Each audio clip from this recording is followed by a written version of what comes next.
Welcome back, folks. So if you follow rock music and you're not living under a rock somewhere, you're probably aware that this July 4th weekend has been a huge one in terms of classic rock band reunions. On July 4th, we had Oasis playing in Cardiff, Wales for the first time in nearly 16 years. And then on the 5th, we had Black Sabbath. It doesn't get any more classic rock than that, reuniting for what they're touting as one final show, sort of a send-off to legendary singer Ozzy Osbourne. Now, I don't think there's any significance to the fact that these gigs were held on or around American Independence Day, considering these are both British bands, but I do think it's interesting that these bands represent a very small geographic area in England. Black Sabbath is from Birmingham and Oasis from Manchester, about 86 miles apart. And it all goes to support my long-held theory that the Brits were the kings of rock and roll in spite of the fact that the genre was invented in the States. So here we go. This is just going to be a quick debriefing on the reunion concerts for two bands that really helped define the decades they emerged in. Black Sabbath for the 1970s and Oasis for the 1990s. Let's take a look at how these concerts went.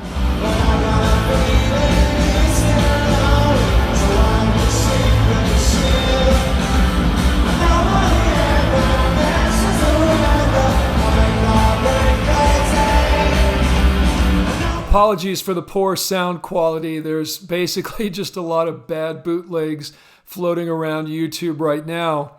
But that was the scene as Oasis took the stage on the evening of July 4th to 70,000 adoring and screaming fans at Principality Stadium in Cardiff. And by all accounts, this show was a triumphant return for the band. Following the band's opening song, Hello, which of course we just heard a little piece of, lead singer Liam Gallagher addressed the crowd saying, "Hey, beautiful people, it's been too long." And the group proceeded to play what appears to have been a very competent and workmanlike set. Not a whole lot of bells and whistles, as you saw. The stage was not overly ornate. In fact, even though the vast majority of comments I'm seeing from fans are overwhelmingly positive, there were, of course, a few detractors. And those complaints seem to center around the lack of a fancy stage show. Stuff like this. What an average show in Cardiff so far. Oasis just playing song after song. Some people might like that, actually. No actual show on view like proper big acts do these days. Terrible atmosphere and underwhelming thus far.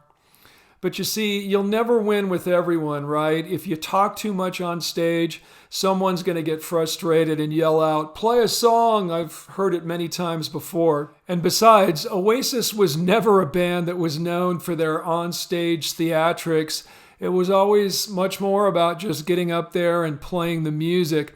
Another fan complained about the lack of banter between the Gallagher brothers, Noel and Liam, which brings up a really interesting point. I mean, after all, the primary reason why this band has been idle for 16 years is the fact that the Gallagher brothers notoriously don't get along. And so one wonders if they've really buried the hatchet or if they're just barely tolerating one another enough to get through this tour. Some fans had even commented on the stage setup, the fact that rhythm guitarist Paul Arthurs, better known as Bonehead, was placed in between the Gallagher brothers on the stage. Scrolling through X, I also saw many comments about Liam Gallagher's voice being in top form. And to be honest, that's not a huge surprise to me. I mean, it's not like his gig is particularly challenging. He's not known for having a tremendous range or anything like that.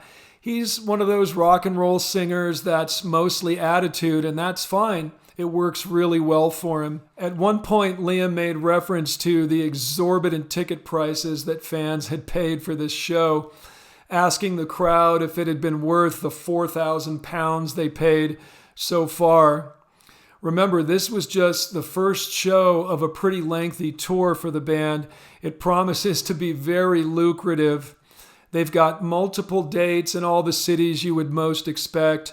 5 dates in their hometown of Manchester, several in London, Edinburgh, Dublin, then on to Toronto and the United States, Chicago, New Jersey, Los Angeles. Then you've got Mexico City, back to London, Tokyo. It's a big deal. Not surprisingly, this show was very emotional for both fans and the group. Here's a great picture going around of the Gallagher brothers on stage, holding hands, and older brother Noel, obviously very emotional, holding back tears at the spectacle. And apparently he even had to pause a moment while performing Half the World Away, as he was once again overcome by the emotion of it all. Here's a little piece of that one. What do you say? You can't give me a chain if it's mine anyway. Half the world away. Half the world away. Half the world away. All in all, I think Oasis and their fans have to be very pleased with the way this thing went down. Which brings us to Black Sabbath. Now, this show was a very different kind of event. Keep in mind that the Gallagher brothers are still in their 50s, whereas the members of Black Sabbath are all now in their mid or late 70s. As we've seen, the Oasis July 4th gig was only just the kickoff of a large tour. For Black Sabbath, this concert was literally promoted as the end of the line, Ozzy Osbourne's final performance. Now, that's become sort of a laughable claim in the rock and roll world. How many bands have promoted their final concert, the final tour, only to reappear months later? Now, in the case of Ozzy Osbourne, considering the serious health issues he faces, most significantly Parkinson's disease, this may very well have been his final curtain call.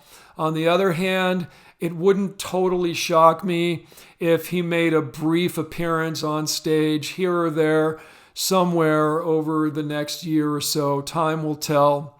At any rate, let's check in on how the inventors of heavy metal sounded at Villa Park, Birmingham last night.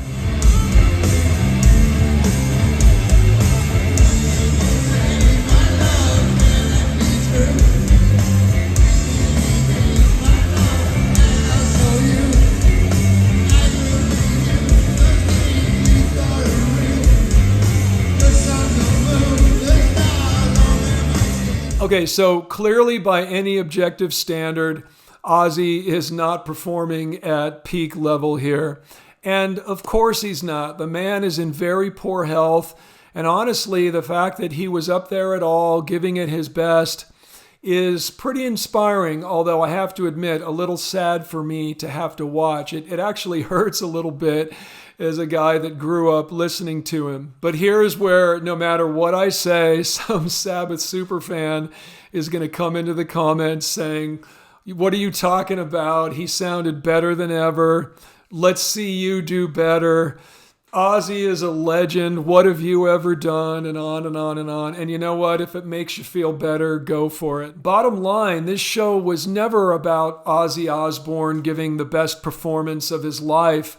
It was about die-hard fans being able to pay their respects one more time, and honestly about dozens of hard rock and metal artists being able to pay tribute to the guy and the band that inspired them to have a career in music in the first place. And this is evidenced by the fact that Ozzy's performance was just a tiny portion of what went on yesterday. Ozzy apparently took the stage around 8:30, played about a 20-minute set of his solo material, and then Sabbath closed the show with about a 30-minute set. Meanwhile, this was an event that started at 1:30 in the afternoon. So all day long, we had one legendary metal band after another paying tribute to Black Sabbath, doing covers of some of their great material. And it's not an exaggeration to say that many of those bands may have never existed if it wasn't for Black Sabbath. Everyone from Anthrax, Lamb of God, Alice in Chains, Pantera, Tool, Slayer, Guns N' Roses, Metallica, and many others. It was really an impressive roster. Let's hear a little snippet from the Ozzy solo set.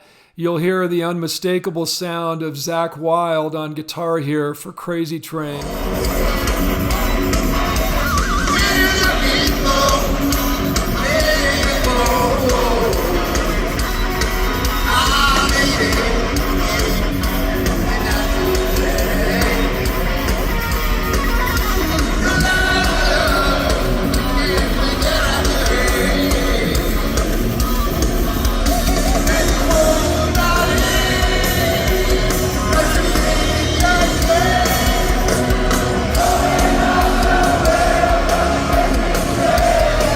And to be fair, I thought Ozzy sounded a lot better on that one.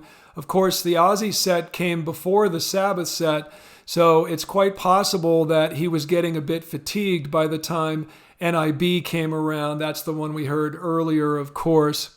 Now, as many bands do, they did everything they could to help him out with some creative down-tuning. Some of you musicians might have noted the original key of Crazy Train is A, and in this performance, they're tuned down 1.5 steps to F sharp, and that helps people hit the high notes. And of course, when it came to the chorus, no problem there.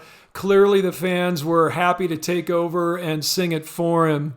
So to sum up, I'm happy for Ozzy. You know, I was honestly doubting whether he would be well enough to make it to this performance, and clearly he did. Sure, he was seated, and watching those videos, I feel like he just wanted to burst out of that chair and roam the stage like he used to do.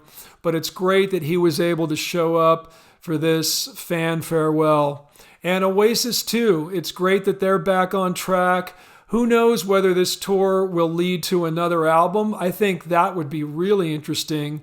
It would be fascinating to hear what kind of stuff they could come up with all these years later. But we'll see. As always, thanks for watching, guys. Let me know what you think in the comments, and we'll talk soon.